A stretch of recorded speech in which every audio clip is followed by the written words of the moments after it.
ওই চেহারা দেখা যাচ্ছে না কাকু। ওরে শহীদুল কাকু মোস ফেলানো ঠিক হয় এটা একদম শহীদুল কাকুর গেটআপটাই না।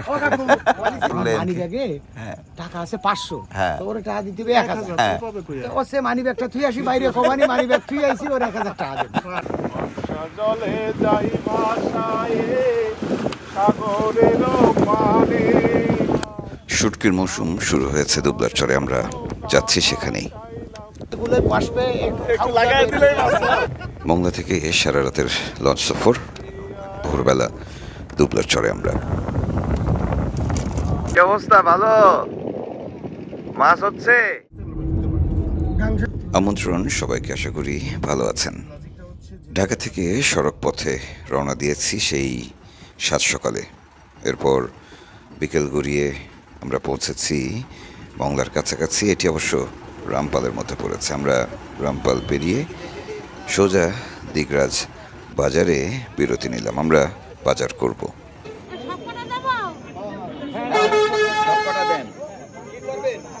রাজহাঁসের ডিম কিনলাম, সাথে চুই ঝাল সহ আরও বেশ কিছু বাজার করে আমরা আবারও রওনা হলাম। এবারের গন্তব্য মংলা, এবং সেখানে পৌঁছাতে পৌঁছাতে সন্ধে নামল। মংলায় যে খেয়াঘাট রয়েছে সেখানে সবাই এক হলাম। চাঁদনি রাত, আমরা রাতের যে ভাটা হবে সেই ভাটায় রওনা দিব।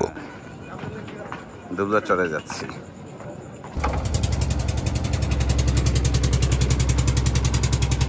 মংলা থেকে রওনা দিয়েছি। জোয়ারে টইটম্বুর, খালের পানি, নদীর পানি, এবং সামনে কিছুক্ষণ পরে যে ভাটা হবে সেই ভাটাতেই দুবলারচরের উদ্দেশ্যে রওনা হচ্ছি আমরা। মংলার সন্ধ্যার পরিবেশটা অন্যরকম। ভোরবেলাতেও একই পরিবেশ তৈরি হয়। এখানে আশেপাশের মানুষেরা খেয়া পার হয়ে ইপিজেডের যেই কারখানাগুলো রয়েছে সেখানে কাজ করতে যান, এবং এটি এই অঞ্চলে কর্মসংস্থান সৃষ্টি করেছে।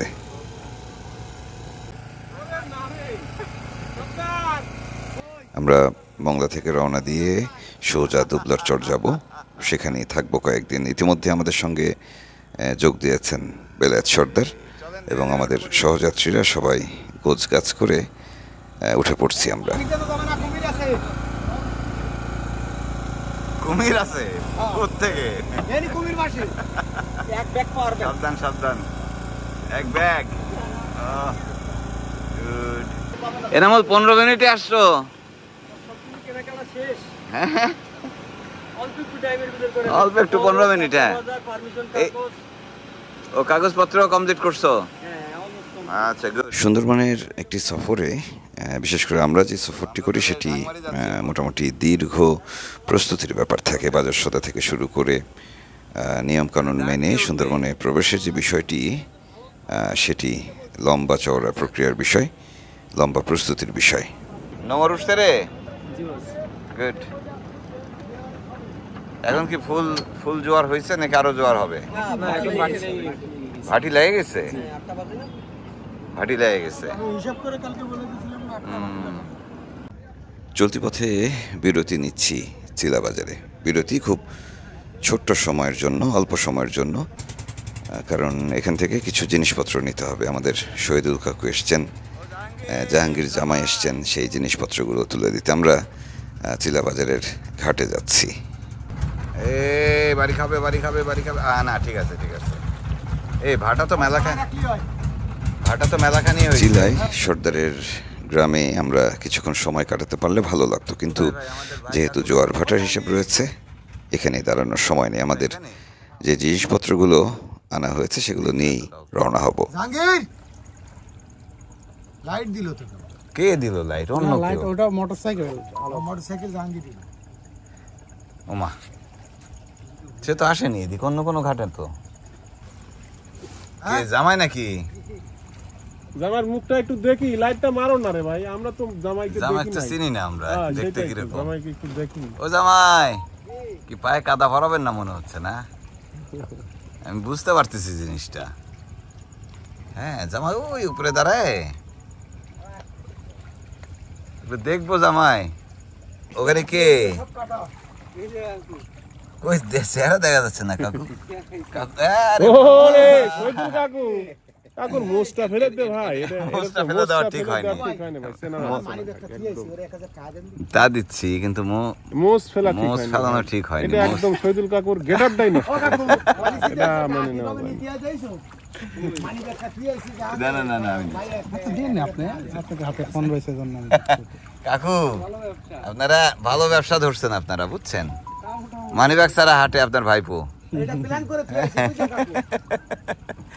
এই কাজটা কি করলেন ভাই? ভাই প্যান্ট শার্ট পরলেন, মানিব্যাগে টাকা আছে 500, ওরে টাকা দিতে হবে 1000। ও সে মানিব্যাগটা থুই আসি বাইরে, কমানি মানিব্যাগ থুই আইছি, ওর 1000 টাকা দেন। এগুলো কিছু সালাক খাওয়া লাগে ভাই। সালাক না, হ্যাঁ এই চাচাদের ভাইপো হয়েছে, আগে এরা ভালো ছিল। কাকু তেল যখন ঢুকাবে তুমি সাথে যাইও, তারপরে না ভাই পড়ু। আচ্ছা কাকু, ভালো হয়ে যান। তার আর ভালো হওয়া হবে না। চলো এনামুর, আচ্ছা সব চলো। বাতাস পুরাই দক্ষিণা। হ্যাঁ, আমরা ভাটায় নামতেছি তো, একটু হালকা দুলবে সামনে। তাহলে রওনা দিলাম আমরা। ঠিক আছে, সারা রাত যাবো, একবারে দুবলা। তোমাকে রাস্তা দেখাবে কে জানো? হয়েছে আমার ভাই রবি ভাই আছে, অভিজ্ঞ লোক। ওকে আপনার ড্রেস চেঞ্জ হয়ে গেছে।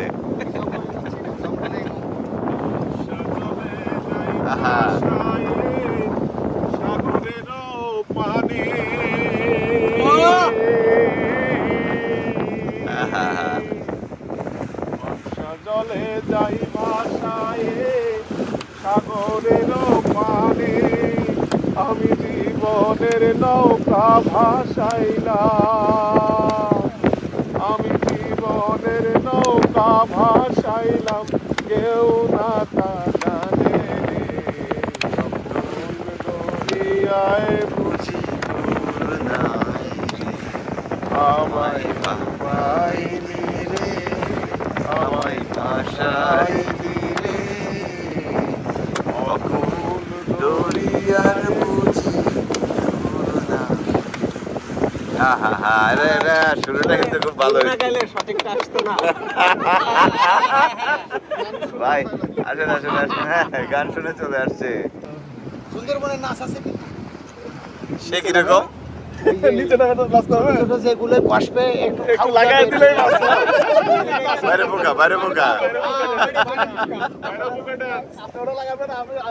লাগান লাগবে না, আমি একটু আফ্রিকান আফ্রিকান কি আছে? যা আছে ও আমি যে একটু পিঁপড়াটা লাগাই দিবেন। পিঁপড়া ওতে কিছু যায় আসে না। ঠিক আছে ঠিক আছে, তাহলে সেটাতে যায় আসে, যেটা চোখে দেখা যায় না, সেটাই আপনারে কষ্ট। শুনিলে প্রাণ চমকে ওঠে। তখন পূর্ণিমার গন চলছিল, একেবারে অদ্ভুত সুন্দর রাত। বাতাস বইছে এলোমেলো, একবার দক্ষিণা, কখনো পশ্চিম থেকে বাতাস আসছে। কাজে আমাদের চলার পথটি যে খুব আরামদায়ক হবে তা নয়। বেদ বিধির পথ শাস্ত্র কানা, বেদ বিধির পথ শাস্ত্র কানা, আর এক কানা মন আমার। পাবনা থেকে এসছেন রেজাউল কাকা, আমরা কাকা বলেই ডাকি, বয়সে ছোট হলেও। তো আমরা তার গান শুনবো, পূর্ণিমার রাত উপভোগ করব, একই সাথে ছুটব সোজা দক্ষিণে। ও মুর্শিদ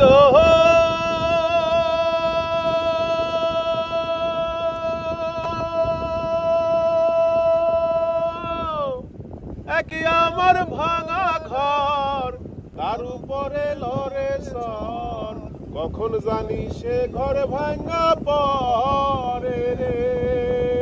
পশুর নদী থেকে আমাদের যাত্রা শুরু হয়েছে প্রথমে ঢাংমারি, সেখান থেকে করমজল, জংরা, মরাপশুর, ভদ্রা হয়ে আমরা সোজা নেমে যাব দক্ষিণে। এরপরে হাতের বাম পাশে মানে সুন্দরবনের পশুর নদীর পূর্ব দিকের যে এলাকাগুলো, নন্দবালা কিংবা হারবাড়িয়া পেরিয়ে আমরা ছুটে যাচ্ছি চড়াপুটিয়ার দিকে।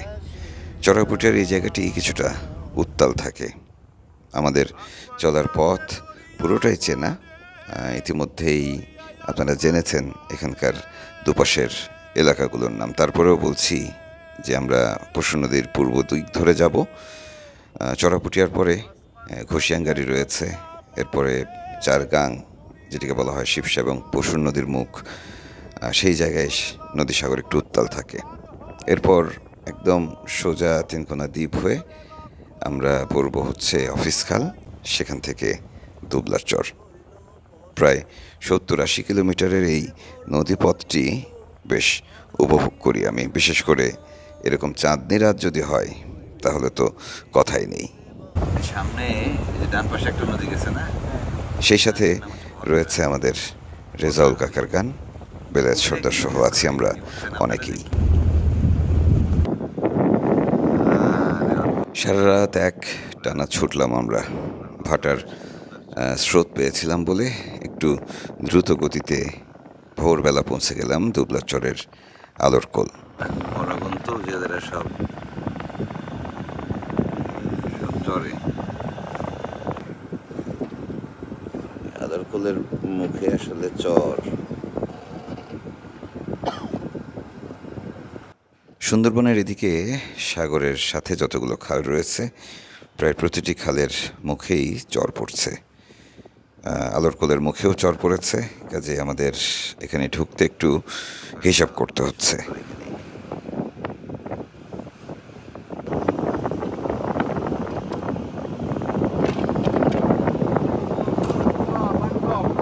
পানি কম, পানি কম। জোয়ার হচ্ছে। এ রাস্তা কোনটা?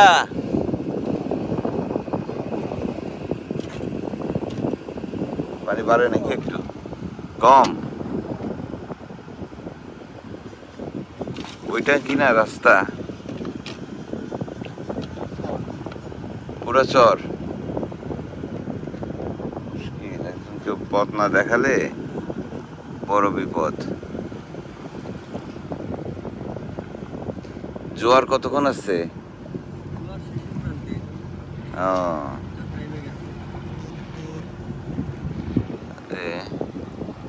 এখানকার বাম মারো, এই বাম মারতে হবে পুরাটাই। আস্তে আস্তে বাবা, আস্তে আস্তে।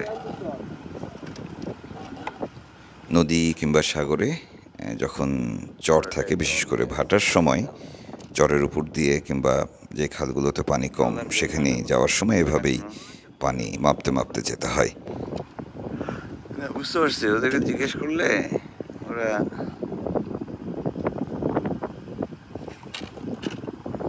চর তো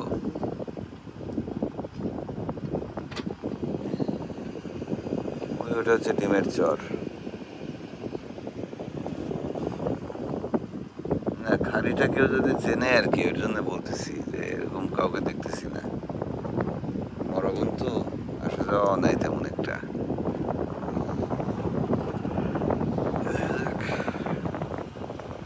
একটু কষ্ট করে যেতে হবে। মনে হচ্ছে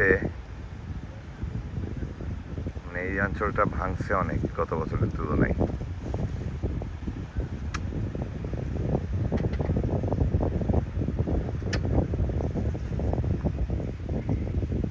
কি সাব্বির, হয়রান হয়ে গেছো?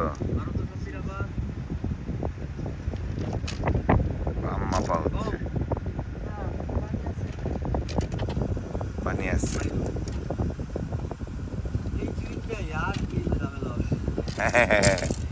না ওই তো প্রথম যাচ্ছি না।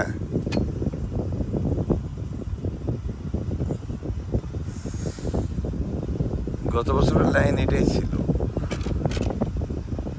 তো সূর্য ওঠেনি এখনো, উঠবে। ভাটা শেষ হয়ে জোয়ার হচ্ছে, কাজেই পানি একটু একটু করে বাড়ছে। আমরা একটু দেরি করে হলেও এখানে ঢুকতে পারবো। তো দুবলার চরের আলোরকোলে পৌঁছানোর সাথে সাথে আমরা সাত সকালে যা দেখলাম সেটি বলি। যে মরাগন চলছে, মরাগন চললে সাগরের জেলেরা সবাই চরে এসে থাকেন, অপেক্ষা করেন নতুন গন মানে পরবর্তী মাছ ধরার যে সময় সেটি আসার। জোয়ার এবং ভাটার সাথে তাল মিলিয়ে অমাবস্যা এবং পূর্ণিমার সাথে সেই দিন তারিখগুলো ঠিক করেন তারা। এখন মরাগন বলে দুবলার চরের জেলেরা সবাই চরেই রয়েছেন। আশা করি দারুণ সুন্দর একটি সফর হতে যাচ্ছে আমাদের, কারণ সব জেলেদের সাথেই আমাদের দেখা হবে।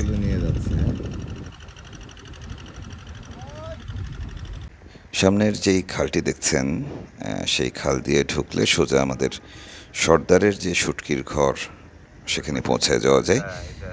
এছাড়া এখানে যে নদীর পাড় ধরে ট্রলারগুলো দেখছেন এর সাথে সাথেও শুটকির ঘর রয়েছে।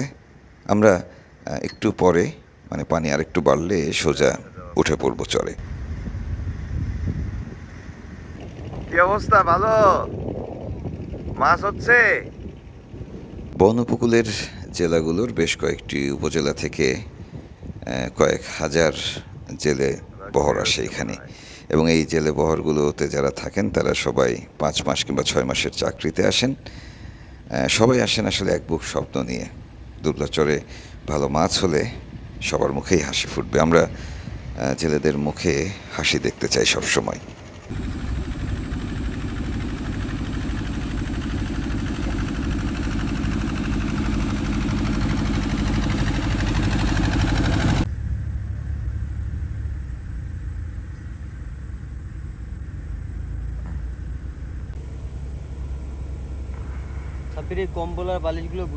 অনেক কথা বলে ফেললাম। আমার মনে হয় যে দুবলার চরের এবারের যে সিজনটি হতে যাচ্ছে সেটি আপনাদের ভালো লাগবে। আবার মাঝে মাঝে মনে হয় যে একই জনপদের একই মানুষদের কথা বারবার আপনাদের কাছে তুলে ধরি, কখনো আপনাদের বিরক্তির কারণ না হয়ে দাঁড়ায়। কিন্তু বিরক্ত যদি হনও আপনারা, তারপরেও আমাকে এই জেলেদের কথা বলতেই থাকতে হবে, কারণ এই মানুষগুলোর গল্পগুলো আমি যদি বলতে থাকি সেক্ষেত্রে তাদের ভালো লাগবে। এছাড়া এখানে যে দীর্ঘ সময়ের বঞ্চনার ঘটনাগুলো আছে, যে বঞ্চনার ইতিহাস, অত্যাচার, নির্যাতনের গল্পগুলো রয়েছে যেগুলো খুব ভয়ঙ্কর, সেই গল্পের পুনরাবৃত্তি আমরা আর চাই না। কাজেই দুবলার চর, সুন্দরবন, এই উপকূলের মানুষদের কথা আমরা বলতেই থাকবো। দুবলা চরের আলোর কোল, অফিস কেল্লা, মাছের কেল্লা, জামতলা, ছোটো জামতলা, বড় জামতলা সহ যতগুলো শুটকির সাময়িক পল্লী রয়েছে সবকটিতেই যাব। সেই সাথে জেলেদের অবসর সময়ের আড্ডা, গল্প কিংবা তাদের ব্যস্ততার চিত্রগুলো দেখাবো। যাব নিউ মার্কেট। আজকের মতো বিদায় নিচ্ছি, কাল আবারও দেখা হচ্ছে। ভালো থাকবেন সবাই।